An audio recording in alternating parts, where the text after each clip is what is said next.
Good morning. Thank you for being here today. On March 18th, 2020, in-person services were suspended at the Erie County Clerk's office for the pistol permit department. This resulted in the cancellation of nearly 700 appointments that we had planned prior to COVID-19 for new pistol permit applications.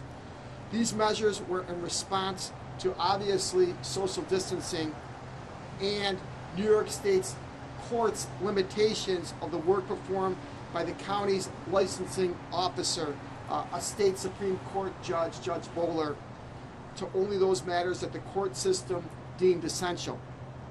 Throughout the COVID response, we received many requests from the public about pistol permit department services, and we did our best to perform remote services.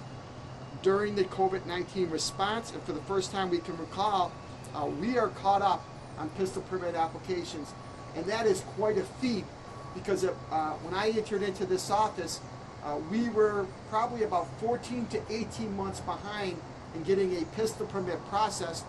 We worked with the department, we re-engineered the department, and today I'm glad to say that we started a pilot program to receive mail applications, which resulted in a great success, and that's what I'm here to announce today. Now that the courts are resuming their work to nearly all matters, the county's licensing officer, Judge Bowler, I spoke to him yesterday, we may once again consider pistol permit applications. In response to this, we'll be accepting new pistol permit applications, but they will only be accepted through the mail. Anyone who wishes to review their application with our staff prior to submission may wait until our office restores appointments. So we are accepting these pistol permit applications by mail. If people go to our website, erie.gov/clerk, the information is on there on how to do that and what is needed to process that request.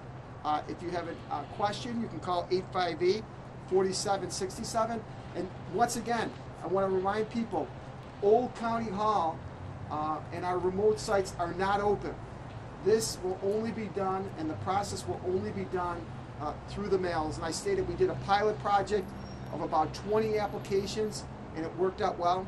This is a very detailed process, so if there is missing information, we will send the application back until we can have in-person services. So with that, I'd be happy to answer any of your questions. With a pistol permit in the mail, how do you verify the person that sent in the permit is the person getting it? Sure. We have a list. Once again, there are certain requirements. You need a copy of your Social Security card, a picture, and of course, you have to fill out a New York State form. We verify all that information.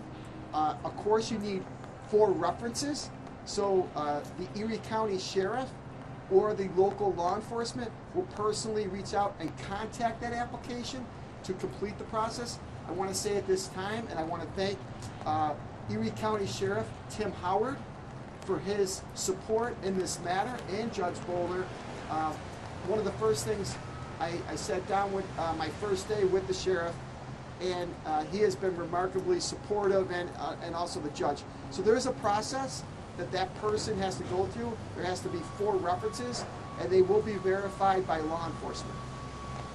Right before the shutdown, or even during the shutdown, did you hear of a spike in handgun sales? And if so, what do you guys expect now that the second half? Whenever there is sort of there are disruptions in society, or there's crisis, we do see an increase. And during this time, we've been able, just like in the auto bureau, just like in the real estate department, we've been able to process addition and deletions of guns by mail. So this is now just an extension of that service. So yes, we haven't seen, we've been very, very busy. Many people have been contacting us to add guns, which is their Second Amendment right. And now we're seeing, of course, many people who were waiting for the opportunity to start the pistol permit application process, start that process. But once again, because of COVID-19 and the closing of the courts, we were not able to complete that process. So we want to get back, we want to start that, and as I said, the pilot program was highly successful, but it's a very detailed process. We want to make sure people follow instructions. Will there be any use of technology, Zoom, FaceTime for interviews or anything like that? Right now, we're working on that.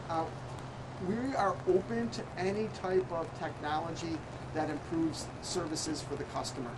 One of the things I've done as Erie County Clerk is we've opened satellite stations. So we're talking about making this as easy as possible. As we all know, downtown, sometimes with parking, as you all know, is difficult to get a parking space. So yes, we're looking at technology. We have a portal system that we're working. Normally when someone purchases a gun, they have to come down here prior to them putting that on their permit. We're working with, and we've started this already, we're working with our dealers where at the point of purchase, they could put that, they would not have to come down here, and they could email us that information and we could put it on their permit, which is one, a great time saver for the purchaser. It's great for the dealer, like a big dealer like a Beller or a smaller dealer. So yes, we're looking at technology to make it easier in all of our offices, inclusive of real estate, which we've been having to do closings without people coming in here and attorneys. And so we've been working really hard to continue and have continuity of government, and this is the next step. Talk about the process of ramping back up to complete normalcy here. It's interesting because the one thing I have to say is I have to give kudos to my staff. Many people, you don't hear about people being frontline workers that work in real estate, work in pistols, that work in the courts. But the clerk's office is a very important office for Erie County government. We generate about $7 million for the budget each year, and we know that with the lack of sales tax. So we are looking and working. We've had many people work from home, many challenges, and Brendan, you're absolutely right. It's very difficult to keep people safe, which we are, abide by the orders, and make sure that we're giving good customer service to our people. I'd love right now to be open in our audit bureaus. I think we're ready to be open, but we're still waiting on the executive order. Do you have any idea what phase or when public spaces within your department will be open? Well, one of the things, I don't know when, but one of the things we've been able to do, and I think we've been the leader in county government, we have already completed the installation in Old County Hall and our audit bureaus, splash shields. So there will be separation from the public and the staff. We've already completed and ordered, and I want to thank the budget office, all of our material to make sure that we keep people safe. And when I became clerk, we instituted in the beginning, ready, reserve, renew. You heard me talk a lot about making appointments. We're all ready to make appointments. So it's going to be a new normal for the public. You won't be able to go and just go to a building anymore. You're going to have to make an appointment. And I think that's going to be good. I think people are going to see that, you know, we're going to be able to control the flow of people, but we're going to continue to do our best. And I think we've been ahead of the game. And if the governor said today that we could open up in all of our offices, we would be prepared. We're ready. We're ready to go to open up to the public. But once again, you know, we have to wait on the governor's executive order, especially for our next steps. Would the online reserve actually keep wait at the DMV now done? Absolutely, and that's one of the things we encouraged is with the Ready, Reserve, Renew. If you make an appointment, remember, if you go get a haircut, if you, you know, go get an oil change, if you go there without an appointment, you have to wait.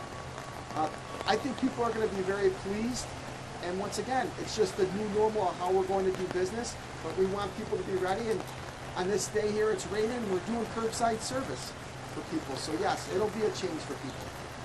Is it a part of a phase, like phase 3 or phase, or you have to just expect? We're anticipating phase 3 that will get, you know, the commissioner has been communicating, the commissioner of the DMV has been communicating with the Clerks Association, and we're just hopeful that, you know, we can get back to work. We're ready. You know, I think it's nonsensical that I can go to Wegmans, but I can't go to the DMV. It's nonsensical that I can go to a liquor store, not that I am right now, but I can go to a liquor store and we can't go in and take care of our transactions. I'm getting numerous calls and requests for young people that want to take their permits. So we're looking at technology and how to handle that because we don't know what the future holds, but we're preparing.